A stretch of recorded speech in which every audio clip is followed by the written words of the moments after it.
all CEOs, me included, we don't actually know what we're doing. They're all sharks, so all you got to do, though, is know shark behavior. I don't think we've ever talked about this before. We can capture all of the wallet share. First place you start is with the product. That's just the first nut.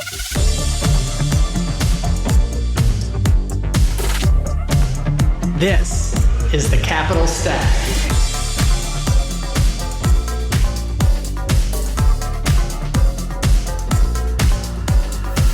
Hey everybody, this is David Paul, the host of the Capital Stack podcast, where I talk to founders, operators, and investors about all things value creation in startups. I'm a little late today. I was in couples therapy, which I feel is just like this big platform for my wife to blast me. But anyway, I think it's working. I'm like one of those guys that like is just shitty enough of a husband not to divorce, right? So today I'm with marketing guru and savant, Anthony Kennada, who was former CMO of Gainsight, which was the vintage category maker of customer success platforms and management. And now Anthony is working on something new, something very exciting, which we're going to talk to him today about. Anthony, how are you doing? And are you married? And are you in couples counseling? Doing well. I am married. Actually, Wednesday is our 9-year wedding anniversary. So no couples therapy yet, but we'll see. God damn it. All right. Well, I mean, we're all different, right? Yeah, no.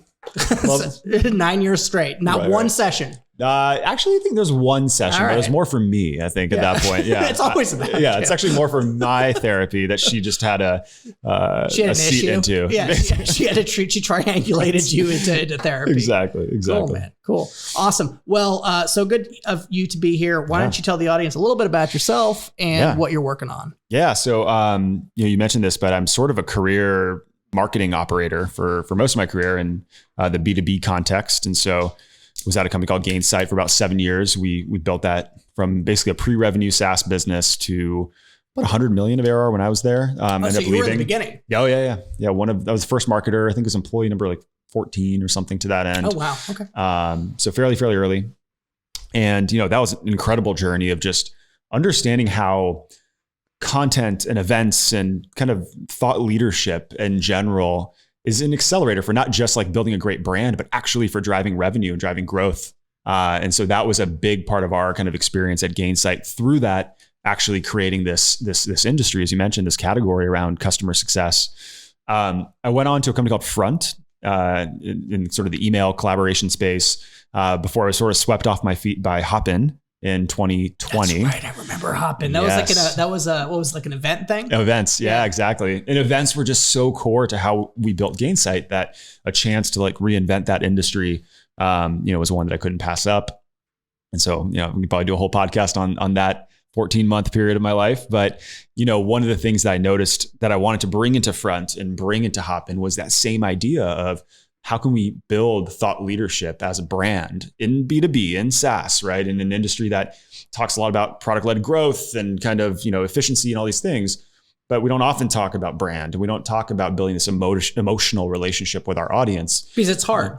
It's hard. And historically, we couldn't even measure that. Like it like sounds good in theory, but how do you actually talk to the board, talk to the CFO about building a brand engine? And in my experience, nothing was more important to Gainsight's success than establishing that thought leadership with our audience. And so at Front and Hopin. Is that because it's a slow burn? In the organic sense, it is. In that if you're doing it through SEO, sure, because you need to create enough content that Google's going to index it and eventually drive enough qualified traffic to the site. And that takes time. You're relying on third-party algorithms that you don't control to actually do that processing. So that all takes time. But I think you can build an audience if you have a direct kind of owned relationship with them a little bit faster. Because look at us here. We're creating content in the way people consume content. People listen to podcasts. We're not writing for just an algorithm. We're creating No one listens to this podcast, by the way. Oh, really? Oh, good. Okay. So we can say anything. You're speaking into a vacuum. Okay, good. Yeah. It's like a black hole. Dude, all right. Yeah. We can just reveal it all. Yeah. No, so basically this was something that I wanted to bring into Front and Hopin, and wanted to find some, thinking by now there has to be some innovation in how we build an audience in B2B. How can we use podcasting and video and live events to actually convict an audience, but then actually get them to subscribe to our brand directly? And then how do we understand that engagement data around how our audience is actually engaging with our content in order to help inform business outcomes? And just thinking that there's got to be something off the shelf that does this. Turns out there wasn't. So in February of 2021, I guess technically March was when we officially started, jumped out of the operator role, became a founder, started this company called AudiencePlus, and we're basically building the platform to go do that. That's awesome. So we're excited. How does that manifest itself? Yeah, a couple ways. So the sort of like front end between a brand, at least in the B2B context, especially, and an audience is typically the blog. And the blog has not evolved since like the CMS was first introduced, right? In the early 1990s or whenever that was. WordPress, right? WordPress. Which they just raised around. I was like, yeah. But who the fuck was that, right? Still. And the product has not changed since 1990s. But it's dope. I mean, like, it does stuff. It does stuff. It's SMB. I was talking to somebody about this the other day. Yeah. Like it can cater to the SMB and still stay relevant because of the plugins. But because of the plugins, you're like, how everyone sells against is like, oh, it's the security risk, blah, right. blah, blah, blah. Right. But you still can do a gazillion things more than you could on Squarespace. Yeah, exactly. And if you've used, WordPress for the last decade, building your SEO authority and all of that, like it's a difficult proposition to leave that. But what we found is that WordPress has been pretty good for like building websites. But in terms of content, there's this idea of a blog, and blogs have posts that are meant for written content, but there's nothing for video. There's nothing for podcasts. There's nothing for creating exclusive content experiences for cohorts of your audience. And so it's where you can own your own audience. Where you can own your own audience. Exactly. Yeah. So that's what we're starting with is like, okay, so the front end has to be improved. And so we need to replace the CMS, or at least carve out the content portion of your website from your WordPress or Webflow instance or whatever, and replace it with what we're calling an owned media platform, which on the front end looks like Netflix for your brand. It has, again, video, podcast content, all these things. You can set some content as exclusive. Folks subscribe. There's some you can do live streaming directly into your website. And the benefit is you get all of this first party data that today is lost on YouTube or Spotify or LinkedIn. Totally. You don't get access to any of that stuff. Suck. Totally. Yeah. I look at my stuff and I'm like, I don't care that my people are like in what state they are. Right. I want to know who exactly is looking at my podcast. So that's the core idea is like, we'll still advocate for rented channels like Spotify and others for like getting the word out, being where our audience is, but using those channels very much like consumer media companies use those channels to drive traffic to their owned property or drive towards this idea of a subscription, which in B2B, we don't have this notion of a subscription. Like if you go look at any B2B website, the average conversion rate is about 1.1 to 1.5%. And the reason is we're pushing people to like get demo, talk to sales, or try the product. And if you're in market, that's great. But the 98.3% or whatever of your other traffic bounces because we're not giving them anywhere else to go. There's no value. There's no value at all. But consumer media companies have a 10% conversion rate because they're leading with subscription. They're leading with value. I think the premise of the show. And that's where I think we miss is like we have a chance to 10x our web conversions by building a relationship with an audience, owning our distribution of our content into that audience, and then looking at the data and saying who's really showing the right signals of being a potential customer or, warrant a commercial outreach for us. And that's, I think, the future versus just relying on paid media, which is expensive, kind of navigate algorithms that we can't control in these other rented channels. We have to own our own destiny as brand builders. And I think this is what's going to help us do that. So what kind of first party data can you receive if, let's say, I put the capital stack on? What would I be able to view? So you'll be able to get, obviously, their email, which is kind of the unique identifier. How did they find you? So what are the sources that actually drove folks to the platform? Was it LinkedIn? Yeah. Was it Google? Was it they heard something on Spotify? And then what gets really interesting is looking at that data in aggregate. So what topics were they interested in? Our conversation here might be around owned media. Some of your other episodes might have been around, partner marketing or partner revenue or all these kind of different topics. We can start building effectively like a machine learning model that sits behind your content to understand your audience. And so you can say that this unique individual cares about these 6 topics and they listen to podcasts more than reading blog posts, those sorts of things. And then over time, you marry that, if you're a software business, at least with your CRM metrics or your CRM data. And you say, well, people who care about these topics end up having a higher propensity to move through our content program and become you can cross-reference that with data that you get on ZoomInfo and Exactly. business titles. That's right. Right. So That's I right. guess the linchpin is you get the email. It all starts with the email. I think we've tried to kill email in B2B forever. Slack was the end of email, right? But email lives on. It's still like the primary currency. You can't get rid of email. So we believe that's sort of it's kind of like sacred space for people, like your inbox, right? But things like Substack and others have shown that in the consumer world, like, email lives on as the primary way to build relationship. So I think Substack is a great parallel. Yeah. Right. From on the blog space, like their positioning, I believe, is like, hey, you're going to allow to own your own audience. That's right. Right. We're not going to pull you off the platform. Yeah. This is yours. And you can actually monetize it if you so choose to do. Right. Yep. And, I think they've tried to do some podcasting stuff as well. I'm not sure. Like for me, and what's interesting about them and what I would think about like the counter, if I was to strongman your value proposition, I would be like, well, you're leaving a lot of money on the table because you're not on the platforms that the Web2 has done. However, that being said, Spotify has started building out like their, whatever they call it. And now people are finding me on Substack. Oh, interesting. Right. So it's like I'm getting like people that literally the source of generation is the Substack website. So like in itself, they're starting, and you can now like reference other people's Substacks in your Substack. Oh, cool. Yeah. So it's kind of like, it's not this like one siloed piece of like, of communication. Now people on that platform, it's almost becoming another Web2. Yeah. But like with a different kind of market positioning. For sure. And I think for creators, like it makes a ton of sense. Like, and that's not our market at all, but the sense of, you're building your creator brand, building your followership, whatever, things like Substack make a ton of sense. The disconnect, I think, for B2B brands is how, one, integrated into the web experience this has to be. We care about driving people to the site, driving conversions, and that's sort of core to inbound marketing or just, in general to digital demand gen. Second is the integration with things like Marketo and HubSpot. Like Substack's not going to go build like a Salesforce integration, right? They might, but it's probably not their focus. So that's where I think there's room for sort of innovation beyond, to kind of taking lessons from the creator world, the consumer world, because every B2B marketer wants to be a consumer marketer. And so we see this sort of change happening to consumer buying patterns and consumer content consumption patterns, but then we're off writing white papers and when we go to work, or we're off like, doing these things that are archaic by nature. And so I think that's where this interest is coming to actually consumerize how we go to market, even in the B2B context.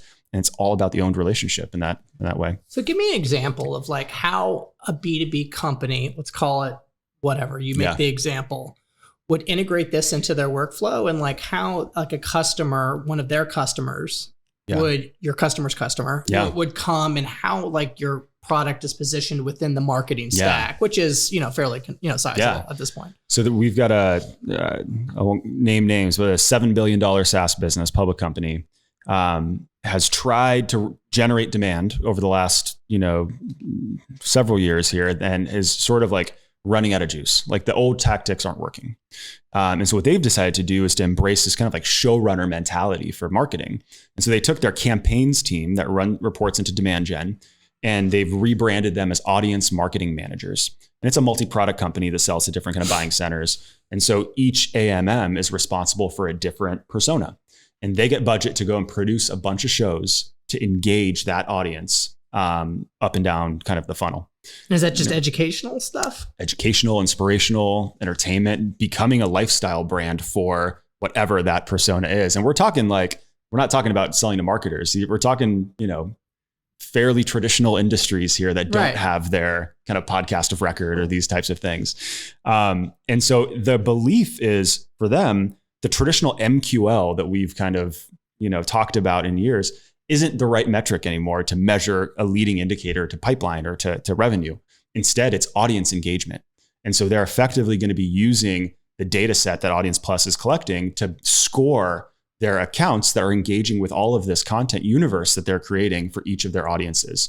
Now, some of that engagement happens in the rented channels, like in YouTube, in LinkedIn, all these other places. But think of that as sort of like short form clips that are meant to like capture the attention, but then drive people to the owned property to actually watch the full episode, listen to the full episode, that sort of thing. How do you do that without them like algoing that away? Oh yeah, it's fun. Because I mean, that's got to be like a whack-a-mole, right? It's a little, you got to learn the nuances, right? I mean, that's the business though, right? It's really annoying. Yeah. It's so annoying. Like these fuckers. I know. I'm like a traditional B2B marketer. And now I'm putting this like creator hat on, like trying to hack the LinkedIn algorithm. Like sure, I'm shadow banned at this point, but like you don't want. Well, that was from your Trump shit that you were posting. I mean, you were really active in that. That really that pissed a lot of people off. That pissed a lot of people off how crazy you were being with your pro-Trump stuff. That's right.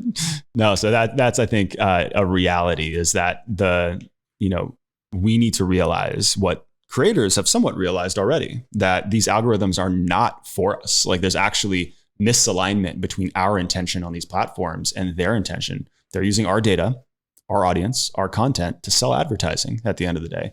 So if we think about LinkedIn and these other channels as kind of two different aspects, one is paid media kind of channels for us to amplify our content that we have in our hosted platforms. Great. That's actually how they're designed to work. And then there's this sort of art, that we're sort of joking around here, this art of like hacking the algorithm, building, what Rand Fishkin's calling algorithmic capital within LinkedIn, and then depreciating that down by linking out to your kind of owned property and then building it back up again and then linking out. That's what it's going to be. That's the game. It's going to be like this goodwill, right, balance of all that stuff. And if you play by the rules, you're going to get ranked higher if you don't play by the rules. So I always link out to Substack and they fucking hate me. Oh, they don't like that. No, they don't like that. But they'll, the guys that post in the LinkedIn blogs, they'll do. They should just join them, post them linked up. Like, what am I going to do with the email list? You know what I mean? I'm not selling anything. Yeah, good point. Right. So, super cool. So like, I can understand from a user experience how this would be different. And this is you taking me to school a little bit. Yeah. I've seen also a lot of podcast websites where you subscribe to like the quote unquote RSS feed. Yeah. So what is the RSS feed? Like, I don't even know what that is. It's like a code or something. Yeah. RSS is like a means of distribution and syndication of your podcast in all of the platforms. And we'll offer a feature for that. But you use things like Podbean or Anchor or Lisbon. There's so many of these things which you upload your like audio file to, and then it just like sends it to all of these different places. It does that by generating an RSS feed that then these players kind of can collect and pick up. But can people subscribe directly into your podcast through RSS? I think there's like notions of like RSS readers and that sort of thing. But you're still going through somebody else. Yeah. If somebody is going on Spotify and looking for your podcast, then great. Like that's there. That's effectively like a directory more than it is a network. But as Spotify is like recommending podcast episodes, their charts, their lists, all those types of things from like a discovery perspective. It's a rented algorithm, effectively that you're up against as well as a creator. Yeah. So who is the best at which B2B company is the best at creating this kind of content universe? The one that's coming, I think this is all fairly new, but the one that comes to mind is HubSpot. Giving them some credit. Yeah. They acquired The Hustle, and they're producing a lot of original programming. They've got a podcast creator or not a podcast. I think it's just a creator network and accelerator that they've started building. How much did they buy that thing for? Do you know? I don't remember, but it was big numbers, but it was also like media company big numbers. Right. So you have a lot of like actual, mid to late stage SaaS businesses that are acquiring media companies because the margins are actually quite good. Didn't PartnerStack acquire it? They did. Yeah. Okay. Exactly. And like that could have been, how many, that was like 3 years old or something? Yeah. 1 year old. 1 year old. I mean, how big of that distribution could have been? Yeah. They did pretty good. I mean, it's a very niche market for sure. Right. But they did pretty good. I mean, I think that what you're getting is like partially the distribution, to your point. And I think that's sort of the currency for the traditional media business. But you're also getting this talent of like creators that understand both how to produce content, how to chop it up into these short form kind of, bits, then how to get distribution in rented channels. That's the art that like, not me, but like the generation after me, like just is native to. Like TikTok for me is still like a foreign language to figure TikTok out. You know what I mean? Like I watch that. That's like mainlining heroin. I can't watch it. You know what I mean? Like I watch it and I'm just like the endorphins are going. Yeah. Oh, it's bad. That shit is good. Yeah. Like, yeah. I mean, they figured it out. And everyone's like, oh, Instagram could copy TikTok. Bullshit. You know what I mean? They've like, got something. That algo's there and that user experience is there. Yeah. Totally. But how do you get like, I know a number But you're of right. people. There's a whole business around repurposing stuff and making it good and finding the right stuff. And like the thing is a guy like me who's got a venture capital, like I'm not putting a creator as my primary business. Sure. That's why I don't put podcaster or anything like this. I don't want to be known as the podcast guy. Right. You know what I mean? I want to be known as an investor. On the side note, if you want to know a little bit more about me or, then, you can listen to the podcast. But, I feel like, that whole piece of the business, which is so necessary, is so arduous. Yeah, it really is. And yet native to the younger generation. So, I think we're going to see like creators coming in-house. And again, they're not just doing production just like this, but they got the eye for it. They know how to get you the like millions of views on that TikTok video with like 3 followers. Do you know who does that? No, Red Point VC. Oh yeah. Have you seen them? I saw the old, Tomash back in the day. Like I think he just moved on, but are they on TikTok? Really? So they hired like an in-house content guy. They did? Right. And the shit's hilarious. Nice. Right. Like they have a guy who like pretends he's a VC, right? And like he's an actor, right? Yeah. And like he'll pretend like, he's like, saying like what if he says, oh, how can I be helpful? Right. But not meaning it. And so like it's just all these like satirical, right? Satirical, like, type of like goofs on the business. Oh, I got to check that out. Oh, dude. Yeah. He's awesome. Good.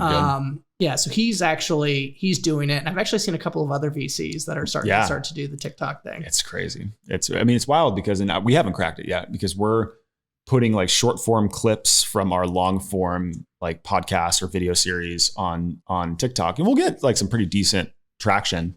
But then you got people that are producing shows just for TikTok. And they have like no followers, but they get hundreds of thousands or millions of likes because the algorithm just picks it up.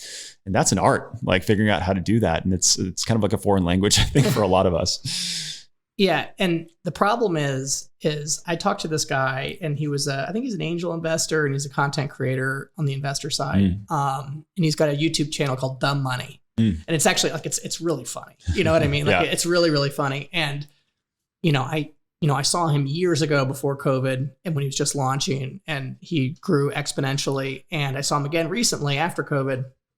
And he was telling me that, since TikTok came about, like he has the inability to consume long form. Oh, wow. Yeah. Like just rewire the brain. It just rewired the brain. Wow. Which he's like, well, it's kind of a good thing because I was like, scary future. You can see so much, right? Yeah. But like there's second and third order problems with that. Yeah. Like, how do you, dude, like I was starting to have it too. Like I was like, I'm retraining my brain to read a book. Yeah, like, totally. Because I was, I'm a short form guy. Like, but having that staying power is difficult. Where do you see kind of the puck going for long form versus short form? It's a good question. There's only so much you can do in 60 seconds, right? 90 seconds. So, I think there's value to longer things. I think at the top of the funnel, thinking about ways to capture attention, short form does a pretty good job. If you're like scrolling the TikTok feed or if you're on LinkedIn and you see something, it kind of stops you in your tracks a little bit.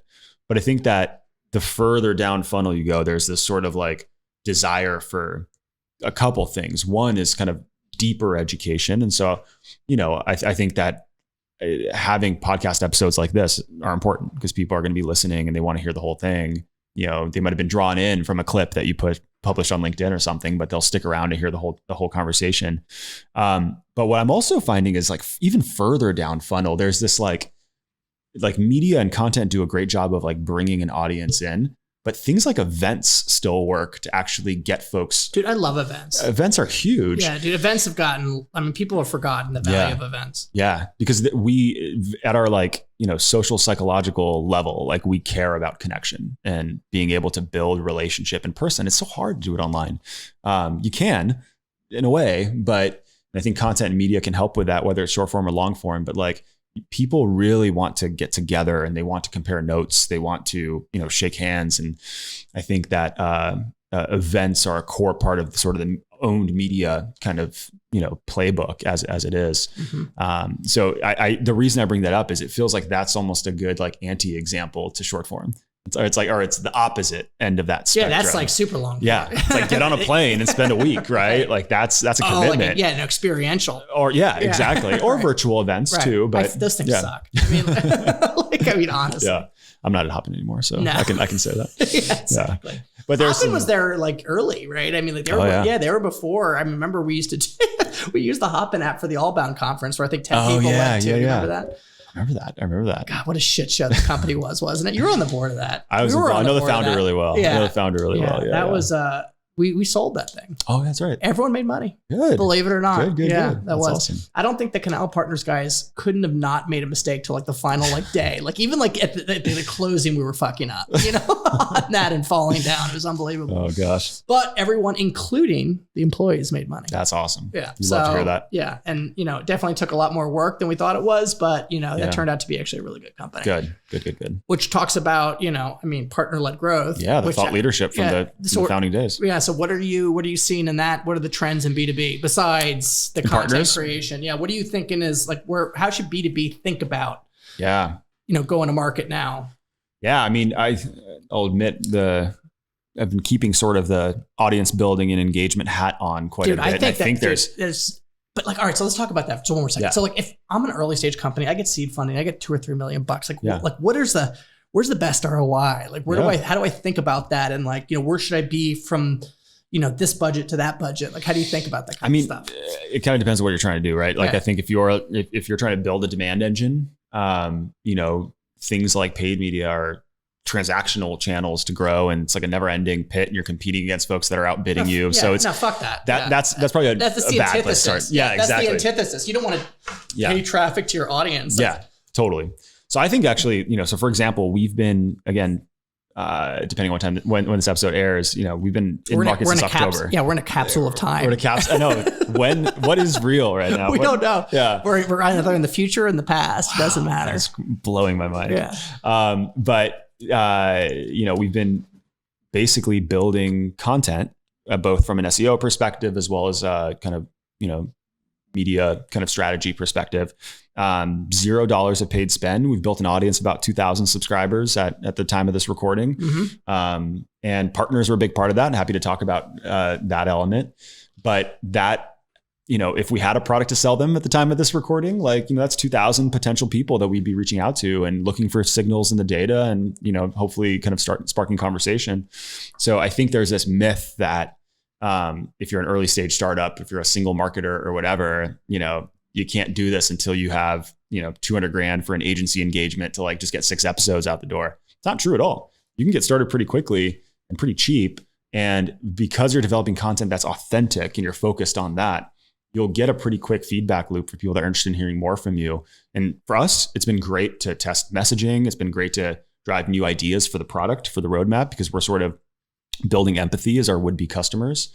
And so I'm super biased, but honestly, it's what we did at Gainsight. It's what we were doing at Front, building an audience, using content, focusing on brand and organic. That is the most efficient way to grow in my experience. Is the best person is Mr. Beast the best example for this? He's modeled it. Yeah. Yeah. I mean, he's a machine. Yeah. That's what makes this so, to me, kind of this is de-risked a bit. You asked the best B2B examples. I came up with one, right? HubSpot. Right.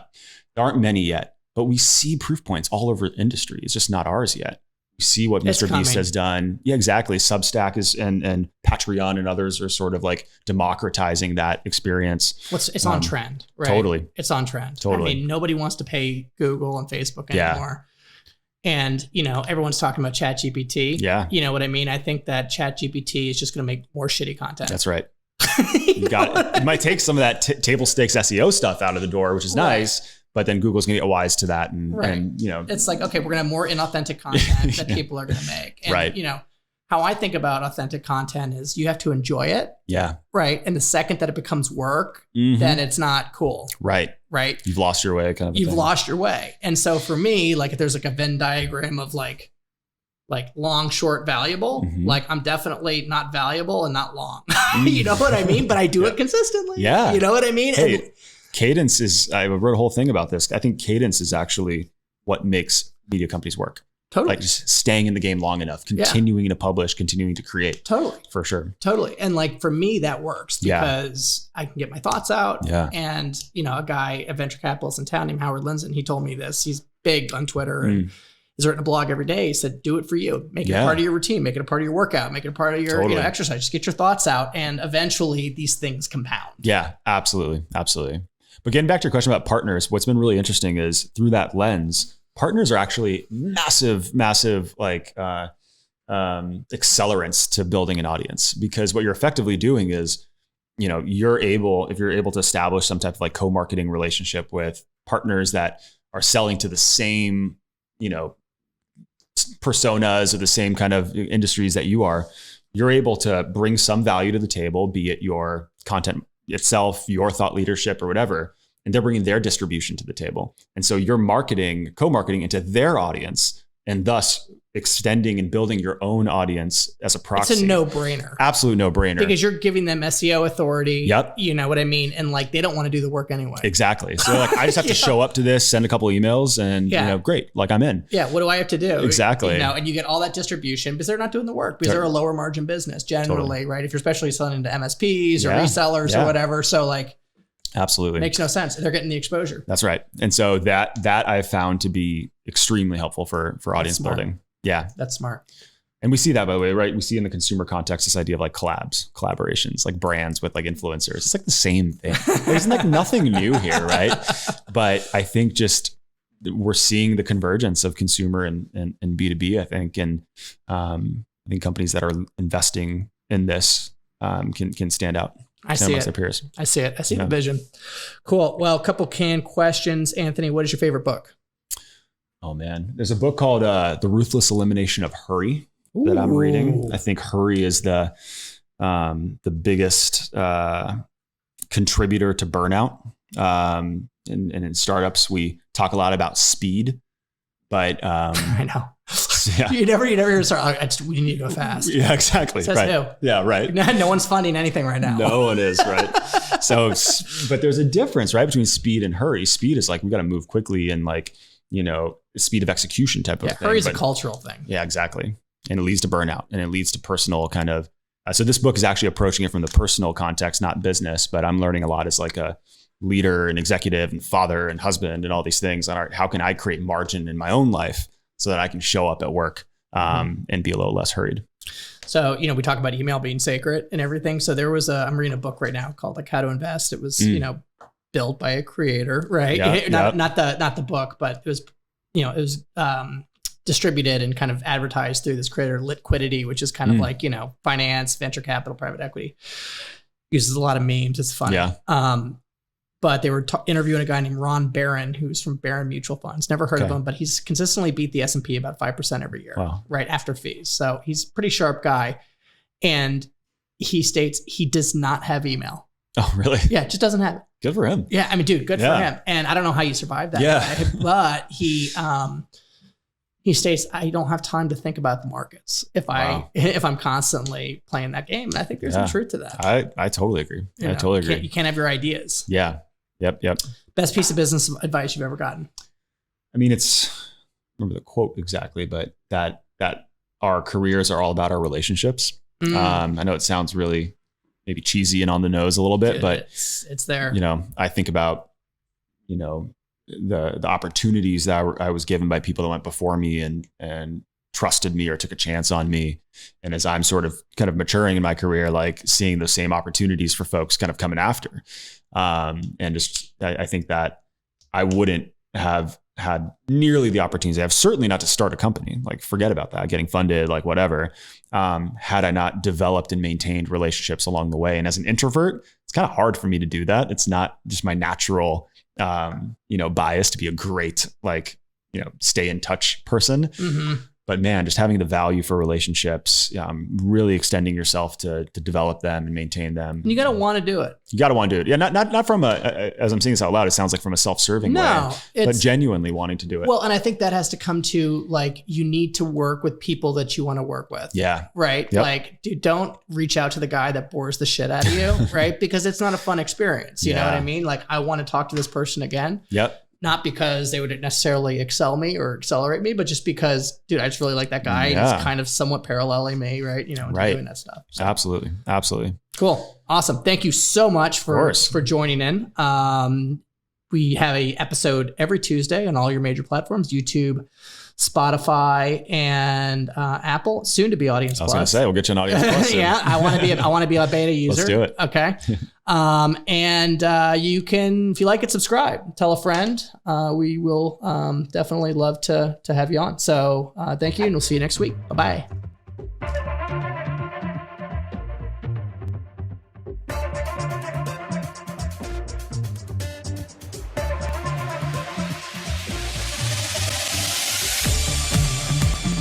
Thank you for tuning in to the Capital Stack Podcast. Make sure to share this with someone you know that can benefit from this content. Remember to support this show by rating, reviewing, and subscribing. David Paul is the founder and general partner at DWP Capital. All opinions expressed by David and podcast guests are solely their own opinions and do not reflect the opinion of DWP Capital. This podcast is for informational purposes only and should not be relied upon for decisions. David and guests may maintain positions in the securities discussed on this podcast.